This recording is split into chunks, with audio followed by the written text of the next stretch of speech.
I think a lot of folks have seen a lot of the news and editorial coverage recently with sort of this breathless, the sky is falling, bot revolution is coming, this idea that 47% of jobs are about to go away. Bill Gates recently suggesting that maybe we should tax robots, UBI being seriously considered as a way to keep rioting out of the streets and stuff like that. And I feel a little ripped off because this wasn't what I was promised. You know, Rosie was going to make you roast beef. She wasn't going to come and make you obsolete and take away your job. So I was kind of bummed about that. But to be a little bit more specific about what I'm talking here about, I want to talk about machine learning, the branch of artificial intelligence that's been getting a lot of attention lately. But to be very precise about it, with machine learning, you can master very specific small domains given a data set or a knowledge domain, but it's narrow AI. It's not HAL from 2001 that's going to come and do all sorts of bad stuff to us. So I think that's important to bear in mind when we're trying to figure out how we're going to adapt to a future where automation is continuing to make inroads into our organizations and into our careers. So theme one, tying it back to this idea of musicality, when I was in music school, you spend a lot of time doing music theory, but that's not really what musicians do. Musicians that are good are really paying attention to styles, influences, phrasing, relations between elements, how it all ties together. To look at classical music, for an example, the artistry, the quality comes from the interplay between different roles, not just the dots on the page. That's just the raw data underlying the creative process. So to throw an edge case out there for us to talk a little bit about, if you were tasked with coming up with wedding music and you came up with a wedding music bot, easy solution, throw the top 40 data at it, well, you're gonna run into a little bit of a problem. You're gonna have a lot of Howard Jones along with Madonna.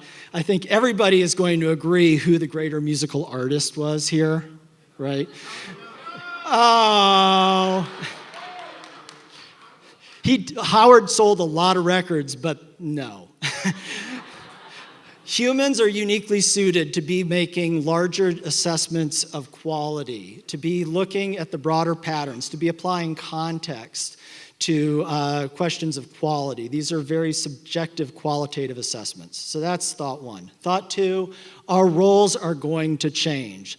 So this next chart that's going to come up here, I've been seeing over and over again. It's talking about the comparison between cognitive and non-cognitive, routine and non-routine work. And what's been happening in recent decades is automation in general has been doing a number on routine work, but not so much the non-routine work. But that's changing nowadays a little bit with automation and machine learning. You're starting to see inroads being made, not necessarily in the entire jobs, but in specific task areas that are found in a lot of these cognitive non-routine jobs. Because all of us, even if we're in non-routine jobs, there are routine tasks within that.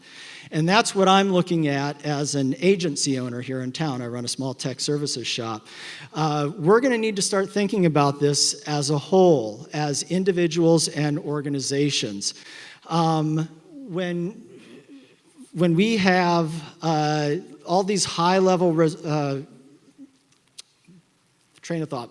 When we have all these high-level relationships that we're trying to stitch together between different elements, it's a musical way of thinking. It's what Miles Davis had to do when the big band era was ending.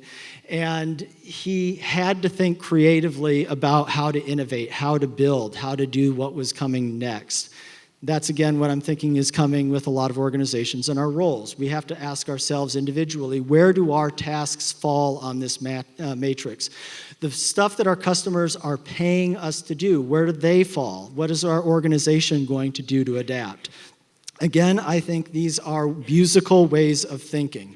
We can curl up in the basement in fetal position and pretend that automation isn't going to happen, or we can find new and creative ways of thinking about what's going to happen next.